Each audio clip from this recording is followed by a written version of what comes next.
Will deine Dualseele vielleicht keinen Kontakt mit dir? Die meidet dich wie der Teufel das Weihwasser, hat dich vielleicht sogar blockiert, will dich gar nicht in ihrem Leben haben? Dann könnte das, was ich dir heute erzähle, vielleicht der Grund sein. Es könnte sein, dass ihr diese Verbindung Angst macht. Und dazu möchte ich eine kurze Geschichte erzählen, die mir so zugetragen wurde. Und zwar ging das auch um ein Paar, ne? Also um ein Dualseelenpaar. Und die eine Person hat irgendwann die andere blockiert und auf allen Medien blockiert und wollte einfach gar keinen Kontakt mehr. Und wo dann der Kontakt irgendwann wieder zustande gekommen ist, hat sie, diese Person, erzählt, was der Grund war dafür. Und der Grund war, dass sie überzeugt war, dass ihre Dualseele irgendeine Tracking-Info oder irgendeine Abhör-Applikation auf ihrem Handy installiert hat, also auf ihrem eigenen Handy, und dass die da dauernd zuhört, was sie gerade spricht, was sie gerade macht, war absolut überzeugt davon, nämlich weil, wo die beiden Kontakt hatten, es zu ganz unglaublichen Zufällen kam, ne? Zufällen, Synchronizitäten oder wie man es bei Dualseelen oft auch nennt, Telepathie.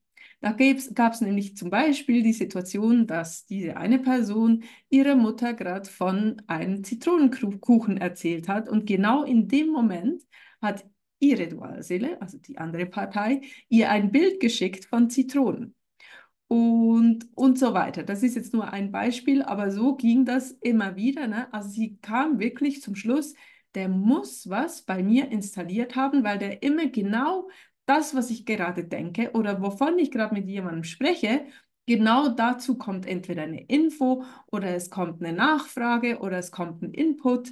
Einmal ging es darum, dass sie ihre berufliche Zukunft diskutierte mit einer Freundin und genau dann kam von ihm eine Nachricht, wo stand, wir müssen jetzt wirklich mal über die Zukunft reden, wie es weitergeht mit uns. Und das hat sie, die Person, in Panik versetzt. Also, ne, das ist so ein bisschen eine witzige Geschichte, die mir anvertraut wurde. Danke dafür, danke fürs Teilen. Ich teile die hier mit der Welt mit, weil es so niedlich ist, ne? Wie wirklich diese Angst, das ist jetzt im Kleinen, von wegen, oh Gott, der stalkt mich irgendwie, das ist irgendwie was Unhehres, was hier abgeht. Aber im Großen stimmt das eben auch, dass diese Angst vor der Verbindung, Angst vor dieser Liebe, Angst vor dieser Intensität der Verbindung und der Beziehung durchaus da sein kann und dass dann beide oder der eine flüchtet und sich sagt, hier stimmt was nicht, hier geht was nicht mit rechten Dingen zu, ich kenne das so nicht. Ähm, Manchmal auch, ne, dass Leute schon ein bisschen fortgeschritten im Alter sind, sagen, ich weiß, was Liebe ist und ich weiß eigentlich, ich war so und so lange verheiratet oder bin es auch.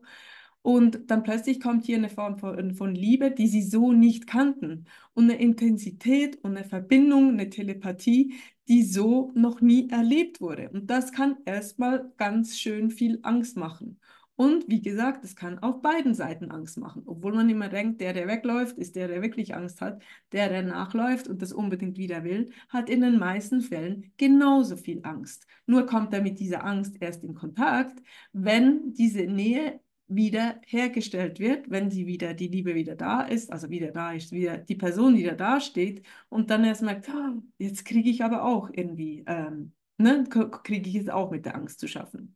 Naja, das ist ein kurzes Video, das ich heute teilen wollte. Von wegen Telepathie ist durchaus echt, nicht nur zwischen Dualseelen, natürlich zwischen allen Menschen. Und wir kommen immer mehr auch wieder in die Kraft, wo wir das wahrnehmen, wo wir das auch praktizieren können, ne? Wo wir aktiv mit anderen telepathieren können, wenn man so will. Irgendwann brauchen wir kein Handy mehr, dann im Idealfall. Auf jeden Fall ist es zwischendurch also ganz stark die Telepathie, dass man gleichzeitig das Gleiche sagt oder denkt oder wie in diesem Fall, Distanz und Zeit sind nicht echt, ne, sind nicht reell, dass man sich wirklich Gedanken so weitergibt, dass beide zufälligerweise im gleichen Moment an Zitronen denken, an die Zukunft, die es zu planen gibt oder an was auch immer. Genau. So, danke, dass ihr zugehört habt. Hat mich gefreut. Ja, ich biete Coachings an für die, die das nicht wissen. Wir haben eine tolle deutsche Gruppe zusammen im Moment. Wenn ihr auch dabei sein möchtet, nehmt gerne Kontakt auf und wir schauen, ob ihr da gut reinpasst.